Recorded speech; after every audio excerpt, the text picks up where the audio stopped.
ridiculous. Hi friends, welcome to the bar. Oh my gosh, we're giggling because we spent a really long time trying to set up the frame for this, which is also a video recording as well as the audio that's in many of your ear holes, and we had to squish ourselves into like the tiniest space, and then we press record and it like it's completely like doubled the actual frame size. I'm like, yeah, right, okay. We're feeling a bit exposed. Tell me it's one of your first times doing an in-person video without telling me. No one's going to mistake us for YouTube superstars. Not yet. Not yet. The only way is up. Yeah. Although we haven't done that badly. At least everything is in the frame. Everything's in the frame. We're doing all right. Plus some extra wiggle room if we need it.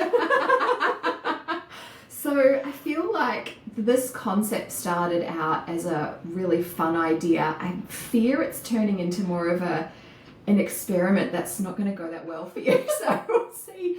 This episode has been inspired by multiple conversations we've had around alcohol alternatives, how to support your body if you're going to drink alcohol, which has ultimately led to, spoiler alert, me creating my own like medicinal mocktail range. Hasn't even launched yet. This is kind of an early sneak peek for our beautiful podcast listeners and of course all of our thousands of YouTube fans. Yeah. So many of you sit down. And your mum. It's your mum subscribed. But here we are, and what we're really doing is road testing some of the alcohol-free options out there, including this little new baby of mine. And the reason why I'm a bit concerned about for you, Nat, is because what I've chosen are all like alcohol-free options for people who want to drink alcohol but aren't for some reason, and they want an alternative that's similar. And the fact that you don't like alcohol is now starting to really weigh on my conscience. She might not look at any of this. Yeah, and I'm quite an honest person, so you'll know about it. You're going to get real-time feedback about these things. And full disclosure, most of these I haven't tried, of these particular brands. But that being said, before we get into day drinking, we just wanted to also say, you know, alcohol is one of those things that's really entrenched in our culture, which is, of course, having pretty significant health effects. And also the alcohol-free space leaves a lot to be desired. And I think as a perimenopausal woman, you're not quite there yet, but I am. Thanks for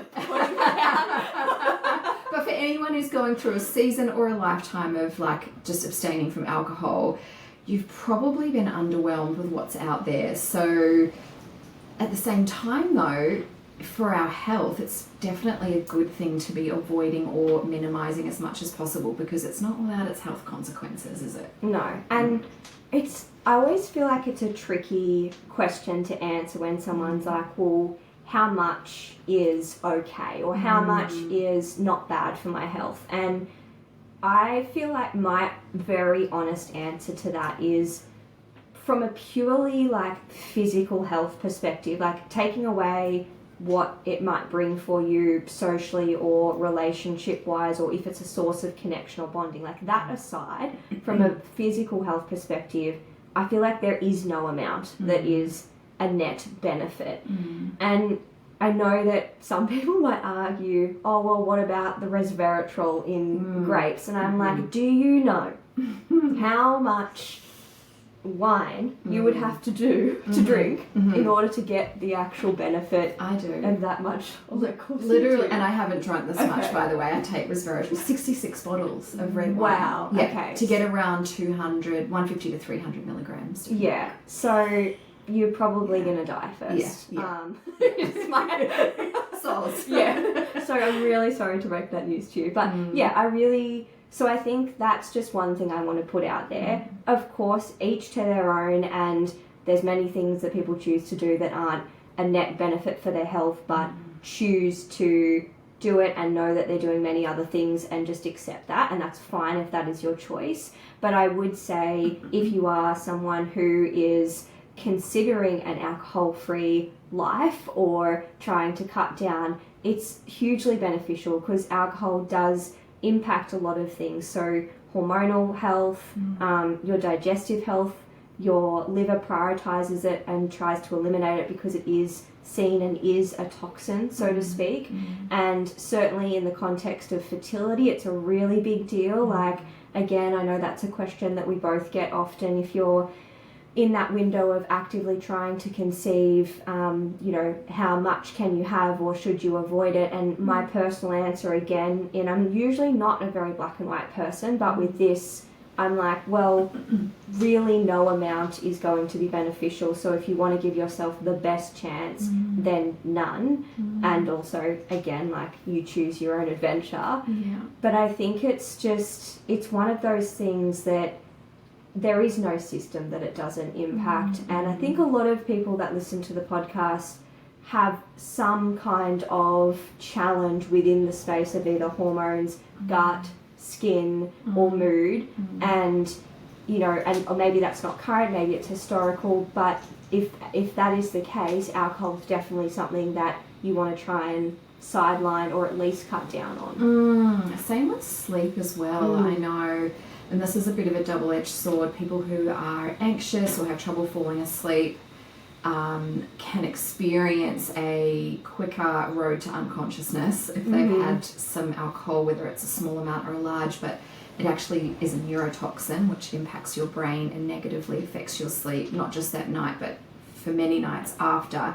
But also you don't actually go into a proper sleep. You don't get proper glymphatic clearing.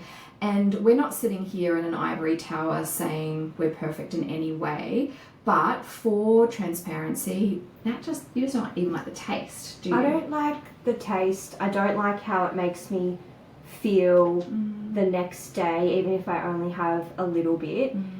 And I've almost always been like that. So what I mean by that is I definitely, when I was in my teenage years, did drink, not heaps, but I drank because I felt really like insecure and judged and shamed for not. Like, I was called the party pooper, or why don't you just have a bit of fun, or like let your hair down, or it's not that bad for you, or whatever it might be. And as a teenager, it's, you know, it's such a time where you want to belong. And I was a pretty confident person that had, you know, very good established friend groups. So I definitely had that in my favour.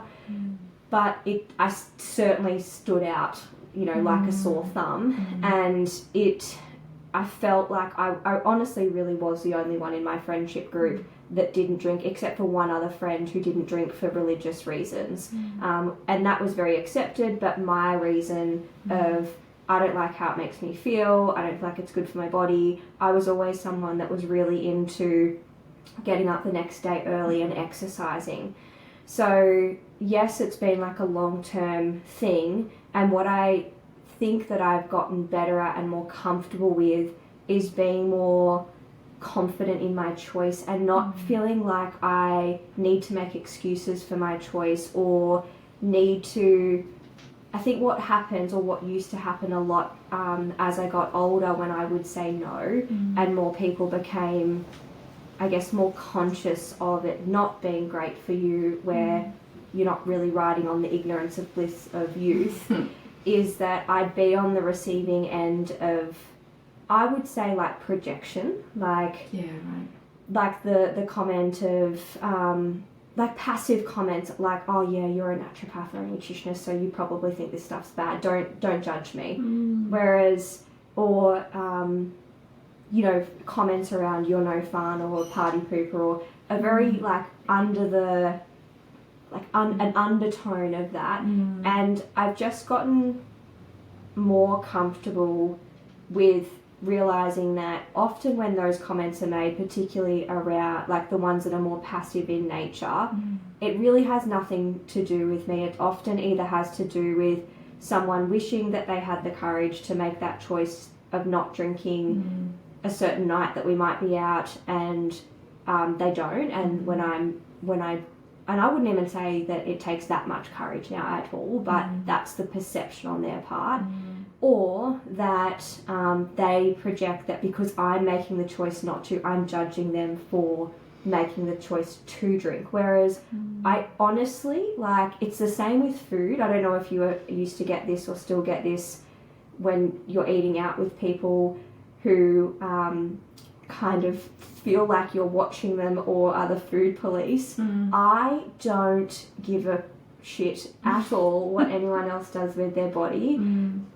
Even like, I just don't, like, I don't know, it's probably like psychologists, like people think they're constantly analysing them, and it's like, no, it's just, I just don't, I'm not someone that's a judgmental person, and I really don't mind what anyone else does with their body, but I've just gotten more comfortable with staying in my own lane, owning my choices, and letting whatever judgments come. And I do think that space is changing too. I think so. I think in the last couple of decades, like since we were teenagers, people are more health conscious, they are more driven and focused. They don't want to wake up feeling tired or sluggish or have it impact their health in any way. I think times are definitely changing, but regardless, I think standing strong in your own, knowing your own body, knowing what's right for you and what isn't, matters more than ever. Whether it's to do with alcohol, food, lifestyle, whatever it is. And for me, I love a glass of Chardonnay. If anyone's a long time listener and you're like, oh yes, we've heard that 1,000 times before. And, you know, I'll have Nat and Bo around for dinner, and, you know, my husband and I, maybe Bo will have a red wine, Nat won't. It's just not even a thing. No, it's just not even a thing. But also at the same time, you know, from a health perspective and a fertility perspective, as Nat has said, there's no like net benefit. I'm slightly more flexible with my clients in the sense that, and maybe it's just the people who come to see me, many of them, if it's an all or nothing thing, won't make it. So I will often say you can have 2 alcoholic drinks a week, and you can either have one on a Friday night, one on a Saturday night, or you can save the 2 for you know, if you're going to a birthday or something and you want to have a couple. And for me, although similarly to you, you know, I grew up, alcohol was introduced in my late teens. I've also never liked feeling, I mean, I was studying naturopathy very young, so from a health perspective, I was always mindful. I've never wanted to feel hungover. It annoys me if I have more, like enough that it affects my sleep and I don't feel great the next day. It's usually an accidental thing. So the amount that I would drink was never a binge drinker. For me, 1 to 2 glasses of wine is a really nice sweet spot if I'm going to have it. That being said, if there was 0 health consequences, I would have wine every night. Like with meal, like the alchemy between food and wine is just something that's out of this world. And so being on a preconception journey, also wanting to be healthy, also wanting to enjoy a nice fun beverage with my meals, I've tried just about every She really has. alcohol-free thing out there. So I've bought a selection for you.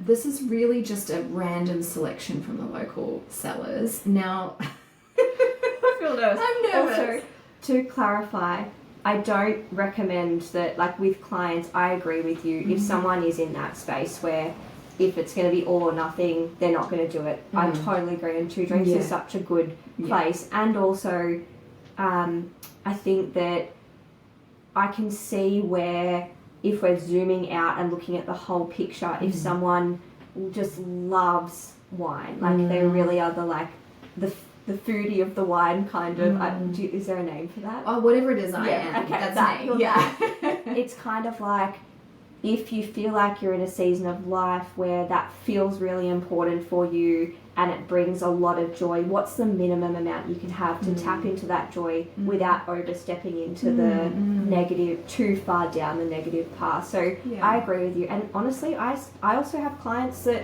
are working through addiction and still are drinking like a bottle of wine a night. And so I think it's really about meeting people where they're at, but also not allowing the narrative to persist that there is a net benefit to alcohol, but also acknowledging that any step in the direction of reducing or moderation or being more selective with it is amazing. Like that's so good. And yes, I'm excited to try whatever you're gonna throw my way. And I'll also mention, so we'll aim some other ones that we've Yes. tried that we did enjoy or didn't enjoy Yes. that aren't on this table, because as you can see in our small frame, and we just couldn't buy them all. But maybe we'll do a part 2 one day if Maybe we we need to. will. Maybe we will. All right. Well, I'm going to start with one that only I'm going to sample. I kind of wish Bowen was here so we could give this to him later. But I want to talk about alcohol-free beers for a minute. This is one category of alcohol-free drinks that I think is really, they've nailed it. So I've got here a Peroni. I believe Stella Artois also do one. These are 2 kind of French-style beers that are really nice. Now, all beer is made with like often barley, got gluten. We're both gluten-free. I'm gonna take one for the team. I'll probably shit myself. And I don't want to take Amy's crown on the... I think this actually requires a bottle. I guess that's just a no. Okay. So just... this is going really well. I thought this was a twist top, but no. But let me just say, I've tried Peroni, I've tried Stella, I've tried Heineken, I've tried heaps normal.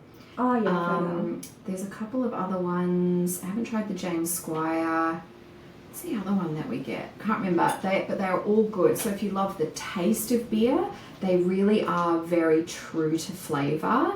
And I think for the gentlemen that love a few beers, this is actually just really nails it. Yeah. Really, really nails it. Anyway. And it looks like a beer too. Looks like a beer. As in the actual bottle. So again, like if you're still in that season where you're wanting to escape the peer pressure that people put on you when you are not drinking, sometimes having something that looks like alcohol but isn't is really easy, because even with something like a beer, you just put your hand over the part of the label that says non-alcoholic, and who the hell knows? Nobody's gonna know. Nobody's gonna know. I actually did that at my 21st birthday, and people thought I was like really drunk, and I wasn't. I was just having a great time. And I hadn't had a single thing, but because I was carrying my drink in a wine glass the whole night. Twigged. Which just takes it off the table for conversation. Exactly. Right? It was, it was just what I needed at the time. Now I'm more confident, but back then I was like, please stop noticing. Yeah, I totally get that. And also, we want to acknowledge you can have a really good time with no alcohol. I mean, that's really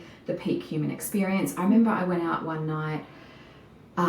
I was on a detox, so I was drinking nothing but water, had the absolute best time of my life. Someone asked me, like, what are you on? And I'm like, life, just life. But this was actually back in the day when smoking was still allowed in bars. I'm really dating myself here, aren't I? You know what was really interesting? I woke up feeling hungover AF from the cigarette smoke. Yeah. And I'm sure everybody noticed the lessening of hangovers once those toxins were removed from the air space. All right. Anyway, moving on. Okay, so the Guigan Zero Chardonnay. Now, I have been perpetually disappointed by white wine. A beautiful podcast listener actually has told us about, I love a wooded buttery Chardonnay. She said Jack Squat does a wooded buttery Jack Squat. I know, it's such a good name. I still haven't tried it because I haven't found it anywhere locally. I think I'm going to have to order it. But anyway, McGuigan's is a well-known wine house. Oh, I'd like to think they've probably got this sorted, but She's smelling it. It smells promising. Okay. What does a promising smell like? Would you like me to discuss the bouquet? It smells like wine. Can I smell it? Mm-hmm. You probably won't like it. All right, you're going to try this first, and I'll try it. I think this, the thickest... Chardonnay, this is what my mum said she liked before, isn't it? Yeah. Oh, it does smell a bit like... It smells like white wine. My mum's goon box that she used to drink. Sorry, McGuigan. Okay, all right, I can do this. I can do hard You things. can do this. Just a tiny sip. Oh, it's not bad. Yeah? It kind of... I'm just trying to think of... I think you'll be disappointed because it doesn't taste like Chardonnay. It doesn't have It that... actually just smells more like a house white wine. It doesn't have that aftertaste that alcohol has.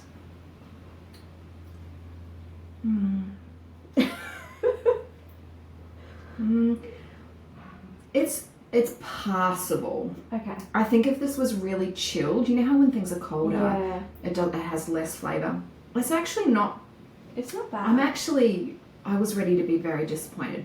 Definitely doesn't taste like a Chardonnay. I feel like it's more of a Pinot Gris-ish kind of house wine. It's actually not bad. It's not bad. Yeah, it's actually not bad. I'm just gonna. Do you just want to hold the bottle? You know, though, as it warms up, alcohol-free wines, alcohol is a preservative, and even wine goes off, apparently. Never let it last that long to find out. But I think these are always best on the first day that they're opened. I don't think they keep that well. They also, in my experience, just generally taste like grape juice, which is just revolting. This is actually... I'm actually really... Yeah, Amy needs to put that down. You can pick it back up in a moment. Let's just go to the next one. So that's... Okay, well, that was a pleasant surprise. I mean, I think, really chilled, maybe with a bit of ice in it. Must be drunk on the same day or throw it out. But, all right, stepping up to the red wine. I feel like this is probably more difficult to replicate. This is the Plus and Minus brand. They do a white and a rosé as well. This is the Shiraz. Oh, so fun story, everybody. I'm a hopeless romantic. I'm also a stage 5 clinger when I really like someone internally, as in I don't externally behave in that way, but internally I'm 500 steps ahead in the relationship.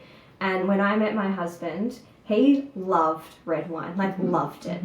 Do you know what I did? And Shiraz is relevant because that was his drink.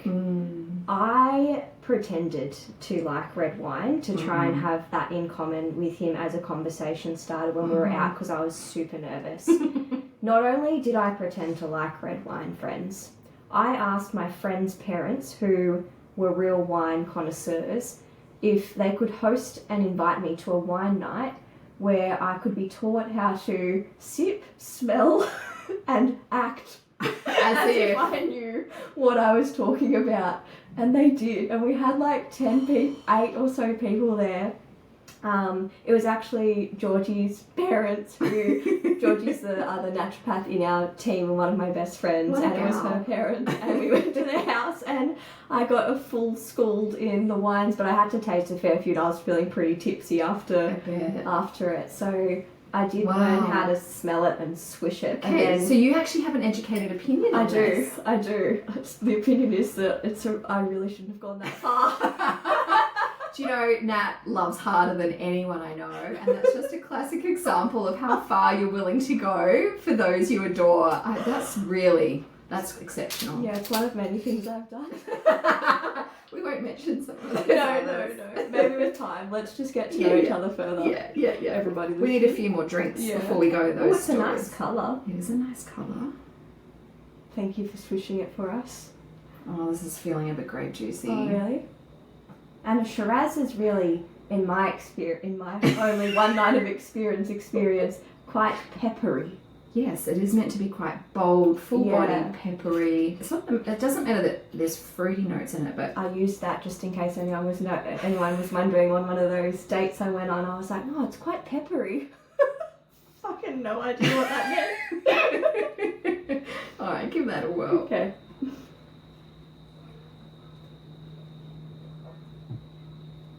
Oh, that doesn't taste like Shiraz. No. That tastes like... Oh, I'm so sorry to this brand.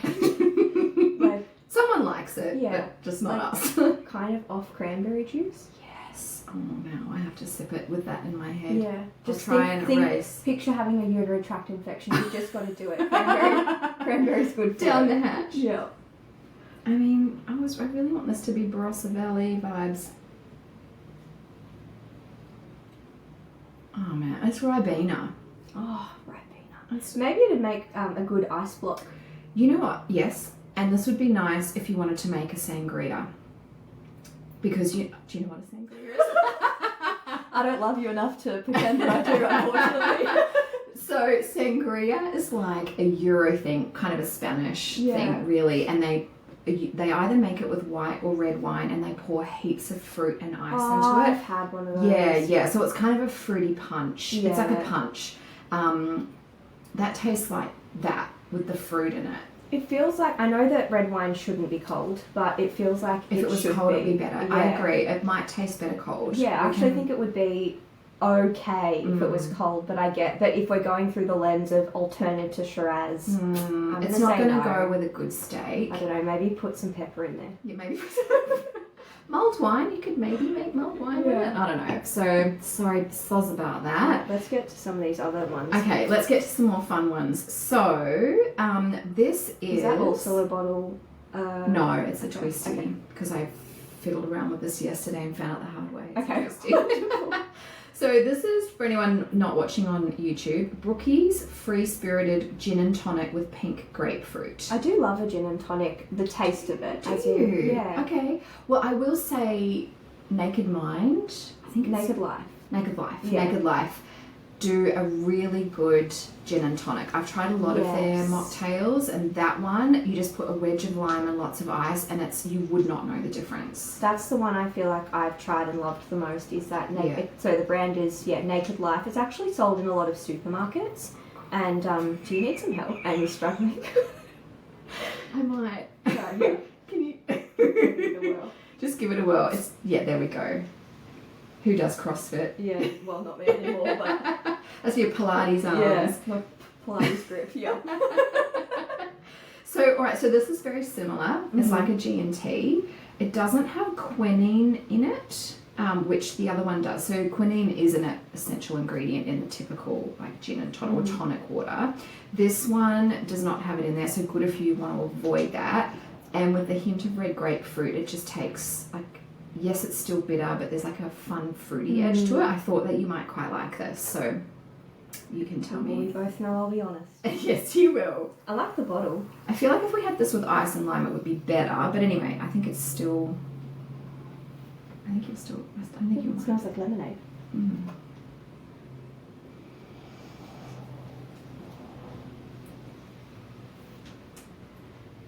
I rate the Naked Life one better. Okay, interesting. Tell me what you think. What's the difference for you? I think the Naked Life gin and tonic tastes more like a gin and tonic. Like it feels like there's more of a complex flavour profile to it. This feels a bit like lemonade, empty. And I'm searching for what the difference is. I think Naked Life for the win. Yeah. Okay. But still not bad. Like if someone handed that to me at a party and I didn't have another option.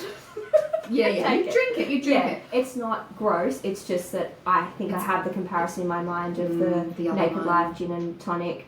That I feel like that's you can do missing something. Yeah, it feels like sparkling water with a dash of grapefruity flavour, doesn't it? Yeah. And for the price, I think soz about it, but we could just do sparkling water with a dash of grapefruit juice. All right. Well, this is the part of the episode where I shamelessly plug. I'm so excited. This is me trying this particular one in real time, by the way, and I vow to be honest with my thoughts, feelings, and emotions about it.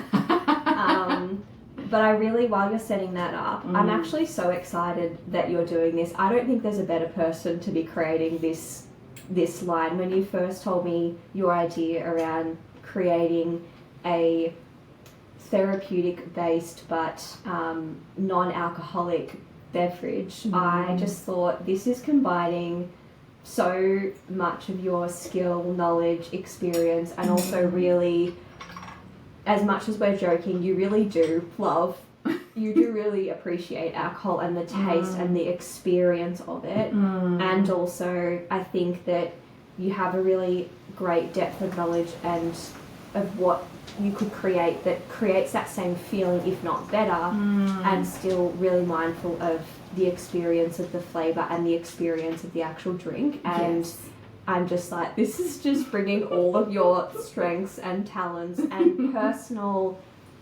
preferences to, like, there's just nobody better that could have created this. So I'm really excited. I mean, it's going to be really disappointing if it tastes like shit, isn't it?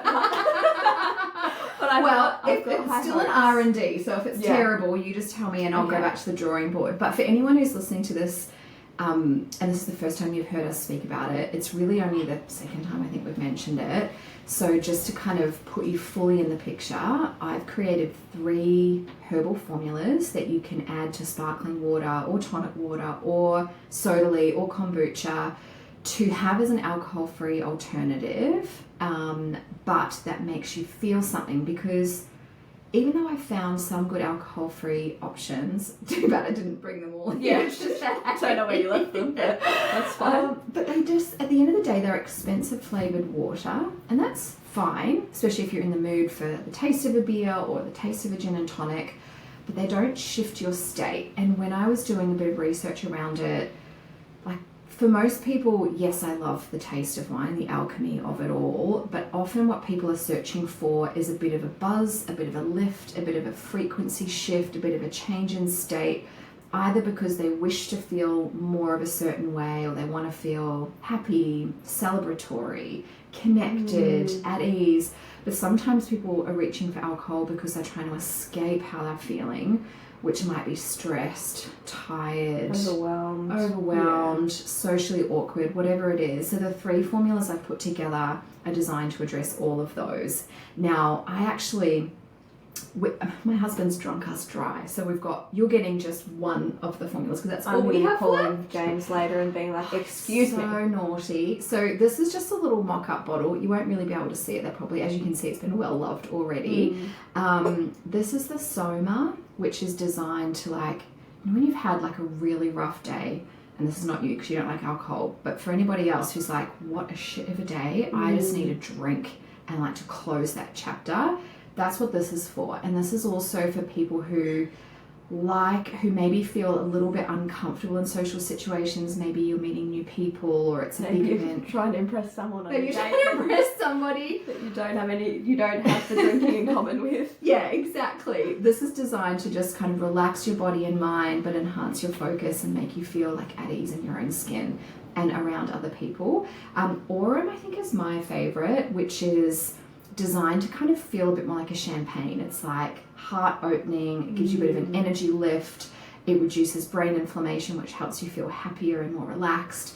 And I really, really like that one. And then this one, which I'm about to give you, and this one is actually really designed to help you connect with your higher self, and it's more like, I want to feel everything amplified as well. So this could be great, I think. That sounds right up my alley, because I don't mind an experience like that. Yes, I won't say much more on this podcast. Yeah. Totally, but it is very much like that. This would be perfect if I had, like, the way I see it is like, let's say you're going to a dance party in the forest, but you don't want to drink, or you're going to like a... Wait a minute. Who goes to a dance party in the forest? I have. What? I have. When are you going to invite me to one of these? This sounds really great. Right, we will But all we go to a New Zealand forest so nothing can kill you? Yes, Golden Bay. Okay. Yeah, okay. Wonderful. We'll put it on the calendar for 2026 and we'll take a liter of this stuff. Great. Yeah. Sounds good. So this is what you want when you want to just feel everything more, but in the best kind of way. Also forgot to say there's bush flowers in here for the energetics. It's not just herbal. But this also equally would be great before a sacred breathwork journey, a journaling session. An EFT session? An EFT session. Yep, absolutely. So this one has a little bit of, I'll tell you a couple of things that are in it. This has Blue Lotus, which everybody knows is amazing for an uplifting experience, but the flavour is peppermint and licorice. Oh, I love peppermint and licorice. That's off to a good start. Peppermint increases oxygenation, which is good for energy, and licorice helps to preserve your cortisol production. So usually you're going to be drinking in the evening, especially if alcohol makes you feel tired. This will actually enhance your energy. So give it a sniff first. It smells very herbal, but you can probably pick up the peppermint a little bit. I can pick up the licorice too. Yeah. So if you were going to do this with sparkling water, I'd actually probably add a little bit of maple, just so it doesn't taste quite so herbal, but I'm going to give it to you. Well, you can choose. We've got tonic water, or we've got soda lee. What flavour profile would you like? I actually want to try it straight. As in with this? Yeah. Do you? Yeah. Walking on the wild side. Because I actually quite like the taste of, I like the taste of herbs. Okay. When they're mixed. When they're mixed nicely, yeah. So the Aurum is more ginger, and then the Soma is actually cinnamon and clove, which is also really nice, very grounding. All right, that looks like roughly the right ratio. We're talking sort of 200 mils of liquid to 5 mils of I love herbs. how bubbly. Yeah, all right. Here we go, darling. Oh, it still smells really good. It's something, you know what's really interesting? My response, even when I'm smelling it, is I know this sounds funny, but I feel really good about drinking it. Yeah. As in, it just feels like it's resonating with me in terms of that's not how I feel when I'm drinking other things, whereas this feels really like I'm excited to put it in my body. Okay, that's a good start. Oh, yum. And I'm not even kidding. That is actually, I feel like it doesn't need anything. Maple or... No, not with tonic, No. it doesn't.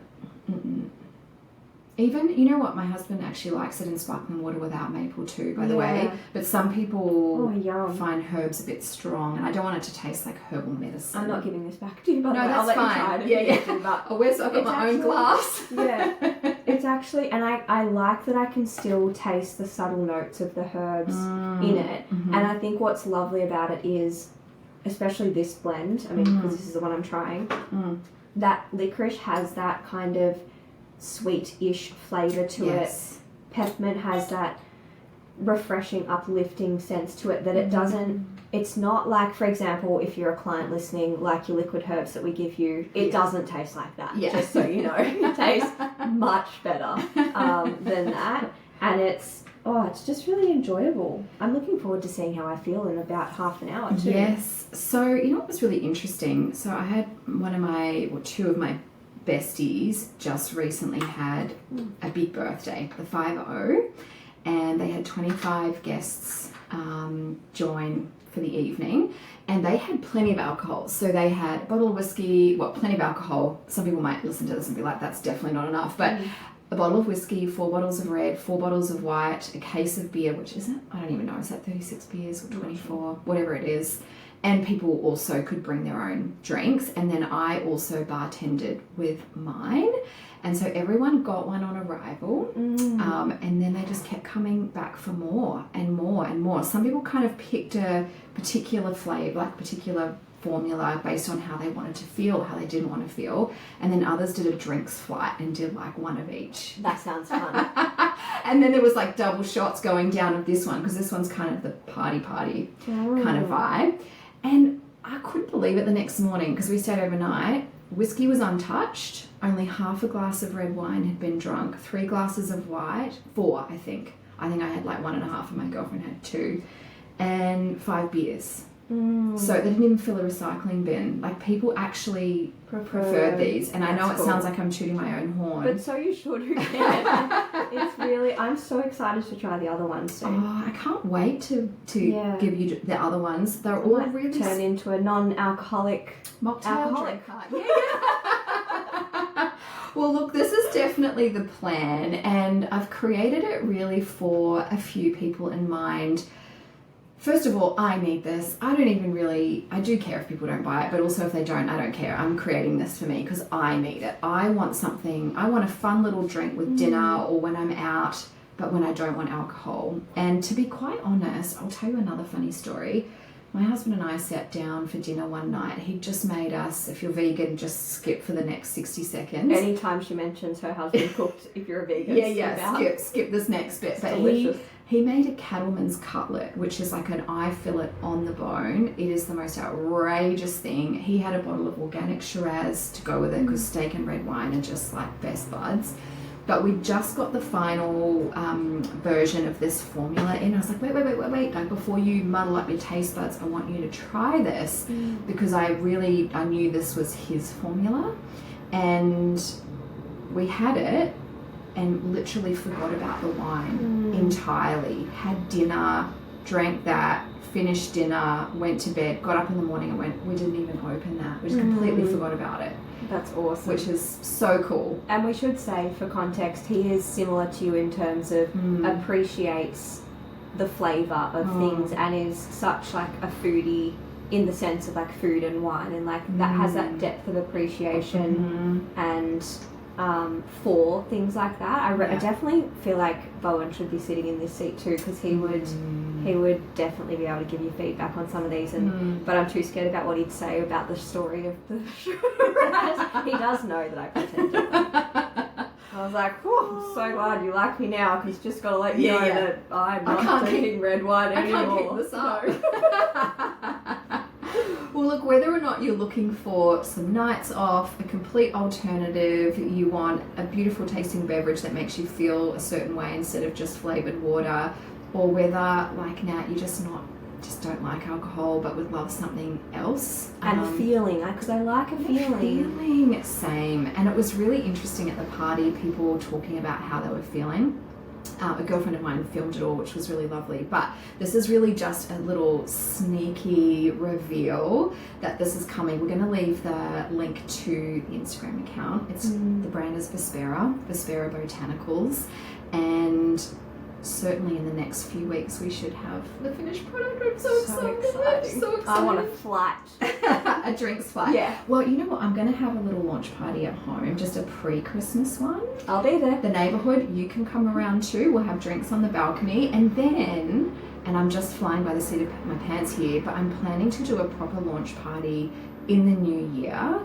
If you're a podcast listener who's local to the Northern Rivers or the Gold Coast and you would like to come along and try them, DM me. I have to check what the capacity is, but it would be so nice to have some of our listeners come along to try them. But on that note, we're going to wrap up this episode with a couple of rapid fire questions. I'm ready. So, favourite drink can be non-alcoholic, of course. And you can have more than one if you want. Okay. It's generous. Is it because you want more than one? Yeah. Busted. Okay. My favourite drink is coffee and iced coffee. Oh, nice. I'm also drinking decaf at the moment, but if I'm just going off taste, like an actual real hot coffee and an actual like real coffee but iced latte, basically. Nice. And how are you drinking these days? What do you mean? Like through the mouth or the bumhole? Yeah. I'm just kidding. No. Almond milk, cream. Oh, yeah. What are you doing? So I like to mix it up actually. If I'm just basing it on taste, as per the point of the question, purely taste, I would say like a real, like a hot coffee with like half water, half real dairy milk, I think is the best taste for me. If I'm doing iced, I actually really enjoy the taste of an iced almond latte. I like the nutty flavour of it, but what I do, and I do this for taste reasons, is I actually ask them to do half water, half almond milk. Otherwise I feel like just after drinking 300 mils of almond milk or any milk, like outside of the context of is that good for you or not, just the taste of it feels a bit rich, whereas when I do half I'm like perfect. So good. What about you? Me? Well, look, I mean, I've already said Chardonnay is my favourite alcoholic drink. Non-alcoholic drink would be, I don't know, I'm really into these at the moment. The soda leads, specifically the yuzu flavour, yuzu lemon. It's really refreshing. It's just starting to get really warm and humid here, and so a cool citrusy drink is really absolutely doing it for me. All right, what's one ingredient you never want to taste again? Shiraz. Go the Shiraz dressed up as cranberry juice, or the real thing? The real thing. And beer, beer and bourbon. I don't like the taste of beer or bourbon. They're both, this is going to sound really terrible, but they remind me of someone that I really do not like. And I feel like there's negative experiences associated with that. So I just don't love it. And beer just reminds me of my dad used to have a couple of friends that I think were alcoholics. I didn't realise that at the time because I was very, very young. But I just associate that smell with being around them, and then connect it to a feeling I had of feeling really unsafe and on edge. And I was never hurt or anything, but as a child, and even now, but particularly as a child, you're so in tune and aware of people's energy and who feels comfortable and safe and who doesn't. And I always just remember feeling really uncomfortable and unsettled around them, and they happen to smell constantly like beer, basically. Yeah, fair enough. That sounds really traumatizing. I'm okay now, so.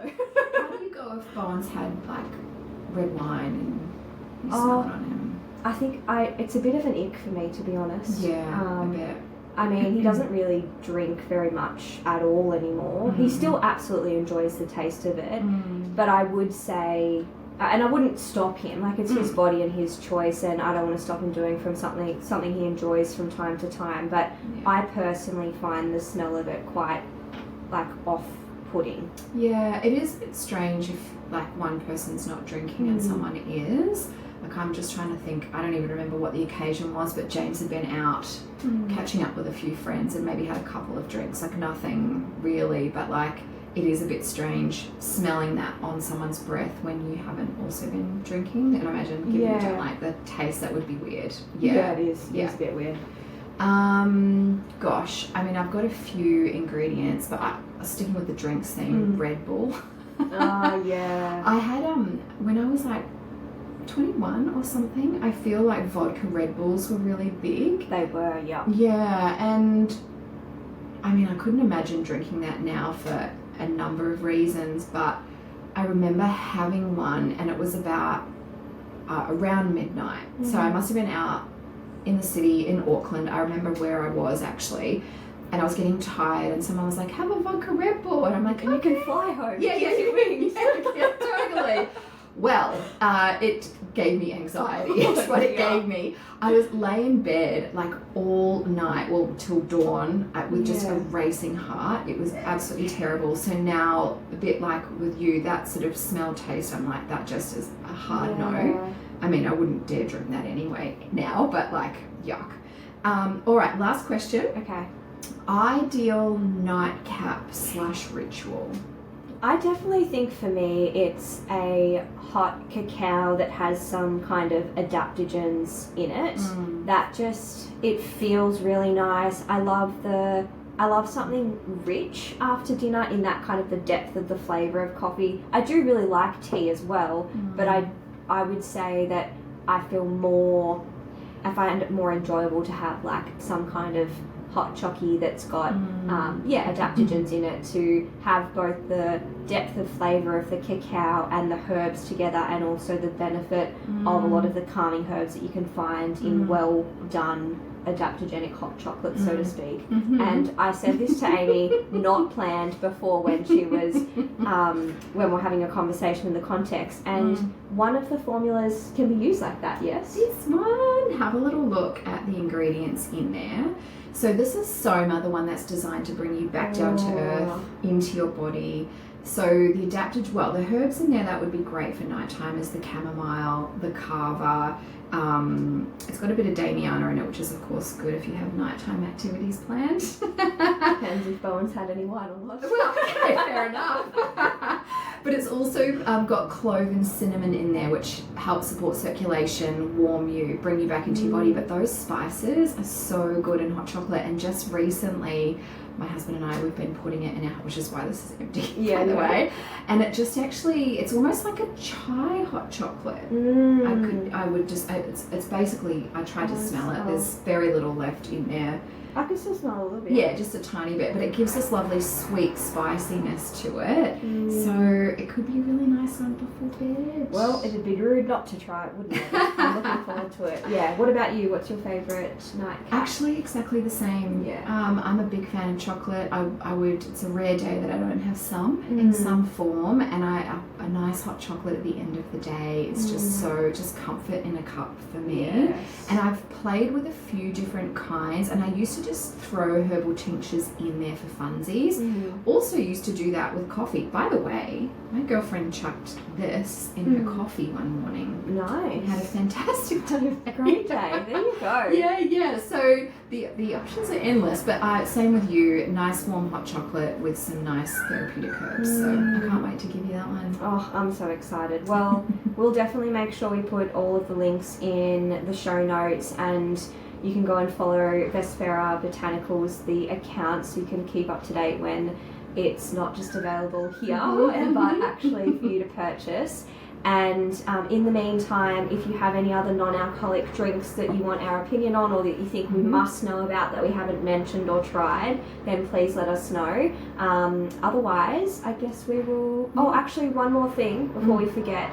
is if you haven't already signed up to the upcoming progesterone boosting masterclass that we're running as a little bit of a girls' night in, education and Q&A time, please go and do that ASAP. Hopefully this episode hasn't released by the time the... It'll be close. I reckon it'll be close. just before. So this is your last chance if you're listening to last this chance to join if you're us. listening it.